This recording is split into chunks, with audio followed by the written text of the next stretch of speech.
It's time for your daily LSU baseball update with Musso at the box. Now, Matt Musso. Welcome in another edition of Musso at the box. Fired up to have you along for the ride. We are off and running. Please smash the like button if you haven't already. Get subscribed to the YouTube channel and on your favorite podcast app if you have not already. Well, the College World Series field for 2025 is officially set. We have our Omaha 8 after Murray State in a wild and chaotic finish up in Durham on Monday night, dispatched of the Duke Blue Devils to punch their first ever ticket to the Midwest in the College World Series in Omaha. We'll go through the field, have some thoughts on each team in a sense, so we'll run through that as well. But also LSU transfer portal news. We have not gotten to any of it yet. Let's do that here today. Pretty excited. Wanted to kind of wait to get to it, especially the most recent commitment in Seth Dardar from over the weekend, just so we had enough time. Wanted to really put the Super Regional in the rearview mirror, have a day to be able to discuss it, and then we'll turn our attention fully to LSU and Arkansas in the opening round of the College World Series. So that's what's on tap for today. I'm fired up for the show. Let's go ahead and get started, shall we? We'll start with the transfer portal news. So obviously, look, LSU adds Braden Simpson from High Point a couple of weeks ago. Over the weekend, they add Seth Dardar from Kansas State. Seth Dardar, Mandeville native, went to Holy Cross. From Holy Cross, went to Columbia. From Columbia to the transfer portal to Kansas State, back into the portal, now to LSU. But his story is so much deeper than that, and it is fascinating. And I want to go through it because there's a lot about his story that, in my opinion, makes him a perfect fit for this LSU program under Jay Johnson. Before we get into that, a little bit about the player. Dardar, 6'2", 220 pounds. He's an infielder, very versatile player. Started 50 games. Every game he played in for Kansas State started 50 games, 50 starts this season. 22 of those starts came at second base, 15 at first, and then the other 13 came at DH. So this is a guy that can fill plenty of roles.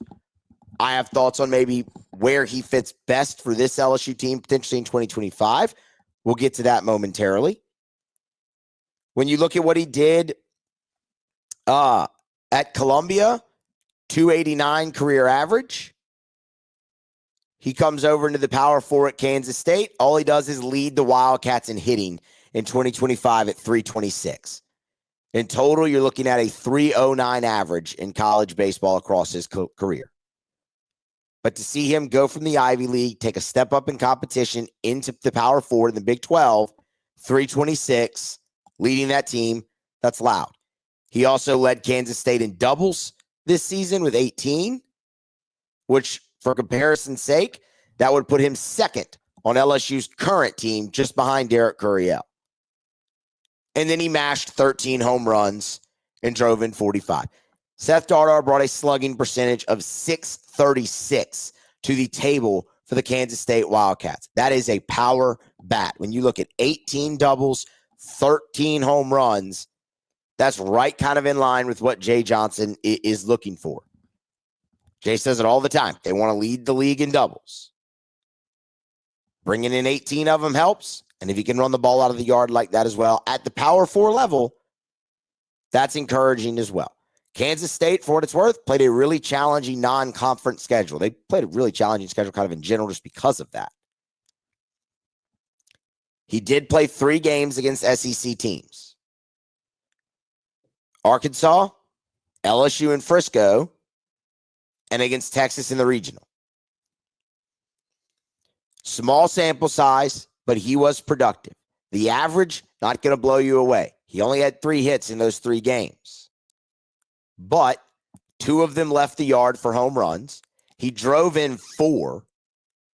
The other hit, by the way, was a double. So it was all extra base hits for him against the SEC in his small sample size. And he only struck out twice. In 12 at-bats, 2 strikeouts against SEC pitching this season. And it was weekend games in the NCAA tournament. So it wasn't midweek. Like, he was facing guys for Arkansas, LSU, and for Texas. You'll remember against Cade Anderson, he had 2 of those hits. A home run and then a double. He's the guy that hit the double that led to that crazy relay play in the 9th inning between LSU and Kansas State. So that further illustrates the power that is in the bat. And LSU needs power bats for 2025. So I love that. Where might he fit in the field? Well, the majority of his games were played at second base. I love the versatility he offers. That looks like that could be where he fits. You're going to need infielders anyway, with Danny Dickinson leaving. Maybe Seth Dardar is his replacement. Maybe. We'll wait and see. But if your plan at first base doesn't work out, he's got experience there. And if you just need another bat in the lineup, he's got experience DHing. It's another left-handed bat, which I love, and a really athletic guy to be able to move around and do that many different things. But first and foremost, man, the bat really, really sticks out. If you're wondering about him in the field, he fielded .974. He made just 5 errors on the season. Really good. Especially splitting time at 2 different positions on the infield. That's really good. So you're bringing in a bat, you're bringing in a glove, and you're bringing in a guy with a fascinating tale. A guy who has been through a ton of adversity. And when you play in the SEC, all you have is adversity. Tell you a little bit about Seth Dardar's story. So he said, from Mandeville, played his high school ball at Holy Cross.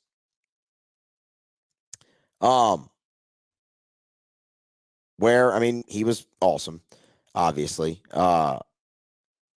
Ends up going to Columbia. His freshman season, so first of all, sorry, I should say, first, his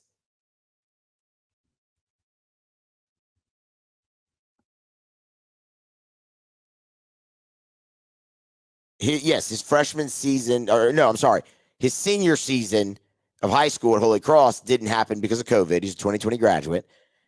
Also, his freshman season at Columbia didn't happen because the Ivy League canceled baseball season in general, as well with everybody else, due to COVID.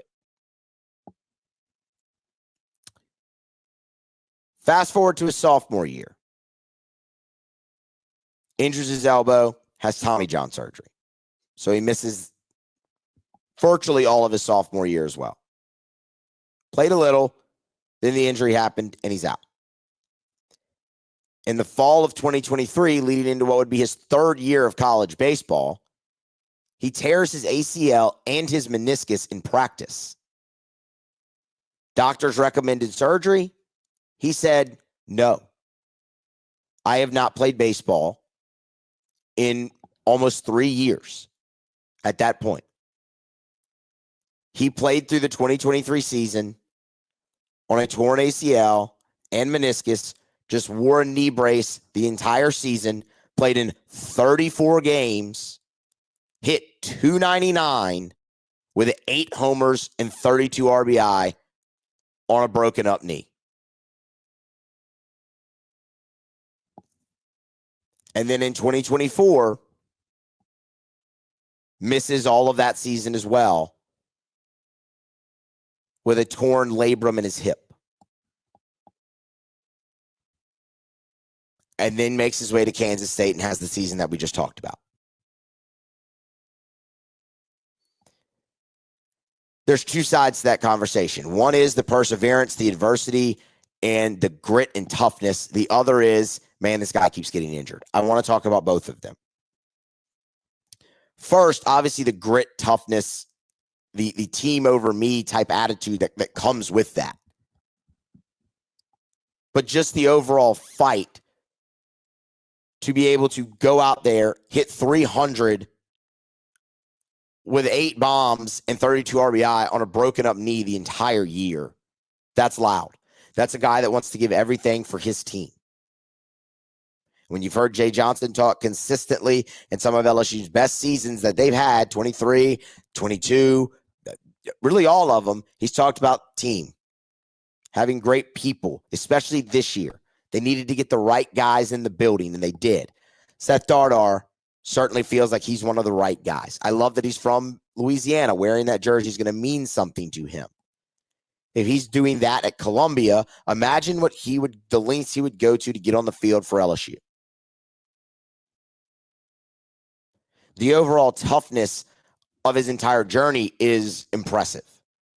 Comes back through Tommy John, plays through the knee, comes back after a hip in 24 to play 50 games. What I look at and when I see that is that guy ain't going to be crushed by an 0 for 4 day. That guy ain't going to be crushed by a 2 for 25 stretch, which is inevitable during the course of a 56-game season. He's been through far worse than that. So I love the character that you can find in that journey for Seth Dardar that LSU's bringing in. I love that. The other part of it is, man, this guy gets injured a lot. He does. And that's something you're going to have to monitor and really, really be mindful of if you're LSU. Because while the numbers are great, the athleticism is great, even through those injuries, he doesn't do you any good if he's not on the field. He did miss some time again in 2025 at Kansas State with a hamstring, but was able to recover and get back out there every time. 50 games is the most he's ever played in his career. And it finally happened for him in 2025. I think that is a good sign given the injuries. LSU's strength and conditioning and medical program in their baseball office, it's as good, if not better, than anybody else in the country. I think that gives you a bit of an advantage.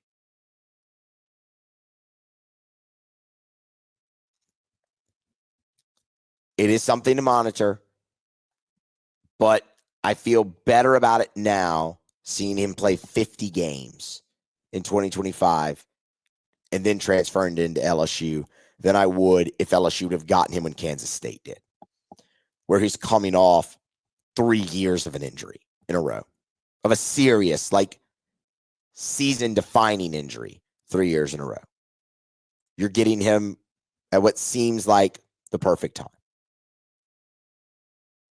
Is he the replacement for Danny Dickinson at second base? Could be. That's where I think he'd fit best right now, this early out, like early on in this process. But I love the versatility as well. The other thing I will say, we talked about him being from Louisiana and wearing the jersey going to mean a lot. Just because LSU played him earlier in 2025, played his team and faced off against him in the lineup, that's not the only reason you might be familiar with him. He visited LSU once already before. That was in the summer of 2023, after LSU had won the national championship. He had entered the transfer portal from Columbia and was looking for a new home, and LSU brought him in. That season on his bum knee at Columbia got him a lot of looks. And in his own words, he was infatuated with LSU because they were the home team, and he'd always dreamed of it. So this is a guy they've been on for a while. This is a guy that they like an awful lot, and they know what they're going to get. And that gives me confidence in the selection as well. I'm really excited about this addition. I think that's a guy that can really, really add to LSU in a leadership role, can really add to LSU, obviously, offensively, and can add to them in the field. He checks just about all the boxes, in my opinion. So that's one we'll keep an eye on. Obviously, throughout the rest of the offseason and, into fall ball, spring ball, and see where he fits on this team and what other moves LSU makes in the portal. Jay has said they're going to be more selective this portal cycle than they were a year ago. You've got 2 in the boat already in Simpson and Dardar. We'll see what's next for LSU. All right, let's move on now to the College World Series. The field is set. You have your Omaha 8. LSU and Arkansas, they will be the final game of the opening round, 6 p.m. Central Time on Saturday. Probably the worst kept secret ever. You had the 2 odds-on favorites in the tournament playing each other. They're going to be in prime time, and they will. Day number 1 gets underway. Louisville and Oregon State in the College World Series. You have Arizona Coastal as well on Friday. That is the rematch of the 2016 final, so that adds a bit of intrigue. And then, of course, UCLA Murray State will precede LSU Arkansas. That game 1 o'clock on Saturday. When you look at the field combined, LSU, Arkansas, they are the favorites. Arkansas right now at plus 175 is the favorite to win the national championship, followed by LSU at plus 250. Then Coastal, there's a big drop-off. Then Coastal at plus 625. Oregon State, UCLA, Arizona, Louisville, and then Murray State brings up the rear as as the longest shot to win the national championship, as you might expect. Of the 8 teams in the field, they combine for 16 national championships. I think you look at this and you go, man, you have a nice mix of established baseball brands and newcomers to the party. I mean, Arizona, LSU, Arkansas, this is Arizona's 19th trip to Omaha. They have 4 national championships. That's a good brand. It's a really good brand in college baseball, historic brand in college baseball. LSU, same deal. Arkansas, this is Arkansas's 12th trip to Omaha. They finished runner-up twice, none more infamous than 2018 when they lost to Oregon State. The Beavers' 8th trip to Omaha, and they bring along with them 3 national championships.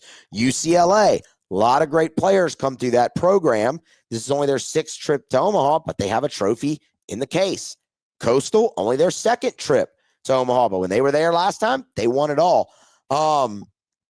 And then, of course, you have kind of the newer blood, if you will. Murray State, obviously, but Louisville. I mean, they've been there plenty this century and in the 2010s mainly, but they made their first trip in 2007. Coastal factors into that as well, too. But they have a trophy in the case. So I like the mix that you have in the field. When you look at the other interesting nugget, and I credit Aria Gerson for this. She covers Vanderbilt. She's the one who Tim Corbin yelled at during the regional. She tweeted out that 2025 will be the first time in the super regional era, so since 1999, that no team that made it to the College World Series the year before will be back in Omaha. That's astounding. And that shows you just how crazy this NCAA tournament was. The upsets were wild. You had 4 national seeds make it to Omaha and just 3 of the top 8. Wait a minute. I have that wrong. 5 national seeds made it to Omaha, but just 3 out of the top 8. Arizona and Coastal were top 16s. LSU, Arkansas, Oregon State were the 3 from the top 8. Upsets galore. And you have a 4 seed in Omaha as well in Murray State from a regional.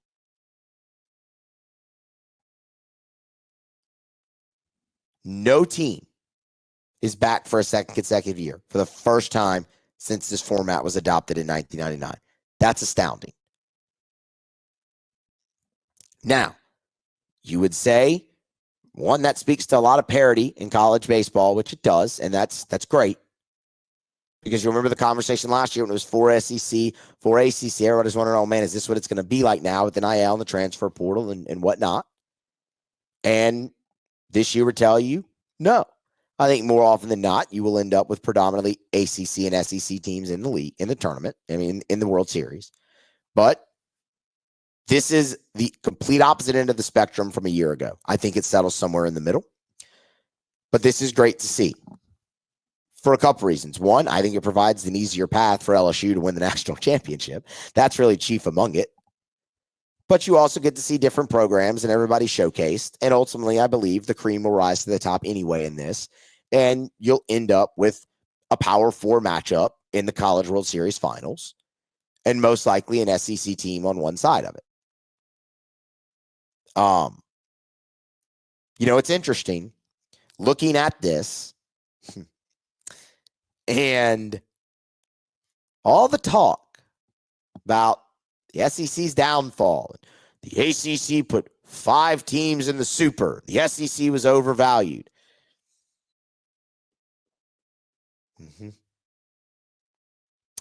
The ACC got 1 team in.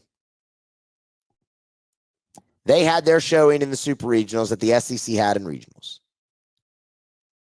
And lo and behold, the SEC puts 2 in the field. The only way they'll meet is in the College World Series finals if LSU or Arkansas matches up against Louisville. But might want to let the whole thing play out before you trumpet that one conference is overvalued. Both of them had their hardships in the NCAA tournament because this was a very unpredictable NCAA tournament. There's not, if there's one team from the SEC that I would have looked at and said, yeah, they don't deserve to be in, it would have been Kentucky. And they made a regional final. If there's one team out of the ACC that I would have looked at and said, they don't really deserve to be in, it would have been Miami, and they made a super regional. Leave all your overvalued talk at the door and look at this thing now that you're down to the final 8 and realize the committee got it right. They had the correct 64 teams in there, no matter how many came from each conference. That's what you should have learned through all of this. Because the 2 teams from the 2 top leagues that snuck in each made a pretty healthy run. They got it right. And now you've ended up with a pretty intriguing field. Couple more things on CWS field.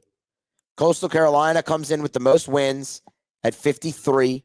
They are one of 3 undefeated teams through the postseason. Coastal Carolina, UCLA, and Arkansas. Each of those teams have gone 5-0.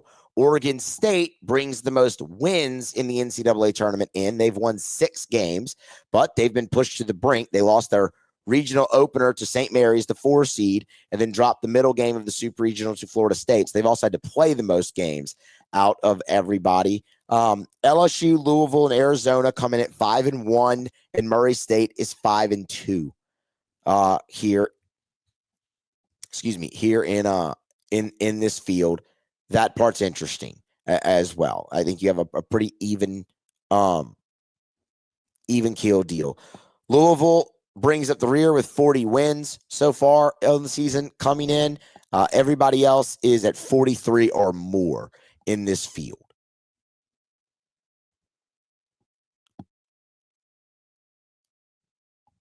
When I look at how this might play out, let's take the Friday side of the bracket first. Arizona shows incredible toughness.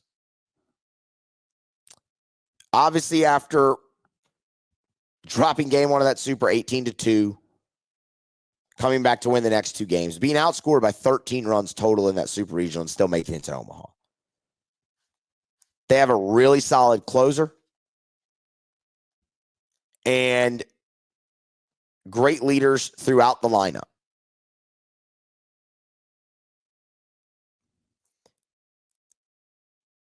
You look at Coastal.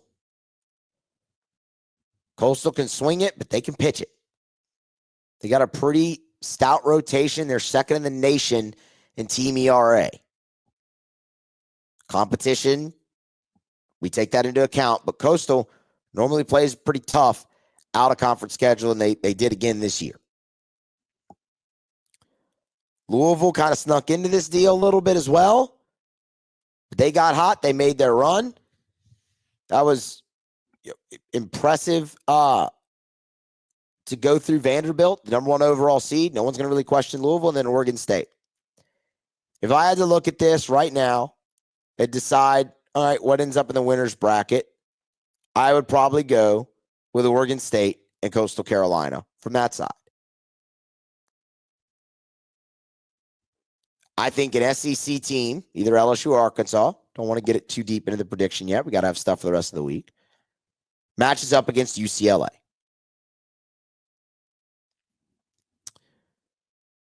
It's going to be really interesting to see if Oregon State, in my scenario, or whomever really, can knock off Coastal. They've won 23 straight games coming into this. But what I think you're looking at is Oregon State taking control there and ultimately playing for a national championship against one of the SEC teams, either LSU or Arkansas, from the other side.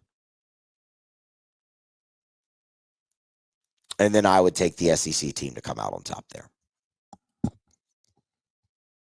So there you go. That's kind of my official prediction of how this plays out. Oregon State versus the SEC, with the SEC team coming out on top.